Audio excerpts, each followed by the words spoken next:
সড়ক নির্মাণে পাথর ব্যবহার পুরনো হলেও এর পরিবর্তে বিটুমিনের সঙ্গে মেশানো হয়েছে প্লাস্টিক। রাজধানীর মোহাম্মদপুর বেড়িবাঁধে পরীক্ষামূলকভাবে তৈরি করা হয়েছে এমন সড়ক। সংশ্লিষ্টরা জানান, এতে একদিকে যেমন খরচ কমবে, তেমনি প্লাস্টিকের সড়ক তুলনামূলকভাবে টেকসই। প্রাথমিক পর্যায়ে সড়কটির 225 মিটার অংশের মূল উৎপাদন ছিল প্লাস্টিক বর্জ্য। বিশ্বের উন্নত দেশে বিটুমিনের সঙ্গে প্লাস্টিক মিশিয়ে সড়ক নির্মাণ পুরনো হলেও বাংলাদেশে এটাই প্রথম। যুক্তরাষ্ট্রের একটি বিশ্ববিদ্যালয়ের বর্জ্য ব্যবস্থাপনা বিভাগের সহায়তায় পরীক্ষামূলকভাবে সড়কটি নির্মাণ করেছে সড়ক ও জনপথ অধিদপ্তর। মূলত পরিবেশের জন্য ক্ষতিকারক প্লাস্টিককে কাজে লাগানোর পাশাপাশি সড়ক তৈরিতে খরচ কমাতে এই পন্থা নেওয়া হয়েছে বলে জানিয়েছেন সংশ্লিষ্টরা।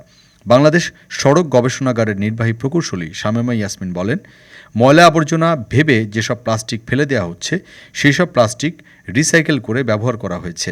একই সঙ্গে খরচও কিছুটা কমে যাবে, সড়কের দীর্ঘস্থায়িত্বটা বেড়ে যাবে, পরিবেশের জন্য ভালো হবে। পাথরের বিকল্প হিসেবে ব্যবহার করা হয়েছে এই প্লাস্টিক। সড়কের উপরে ও নিচে বিটুমিনের সঙ্গে মিশিয়ে ব্যবহার করা হয়েছে প্লাস্টিক। ডেস্ক রিপোর্ট, আজ বার্তা, ঢাকা।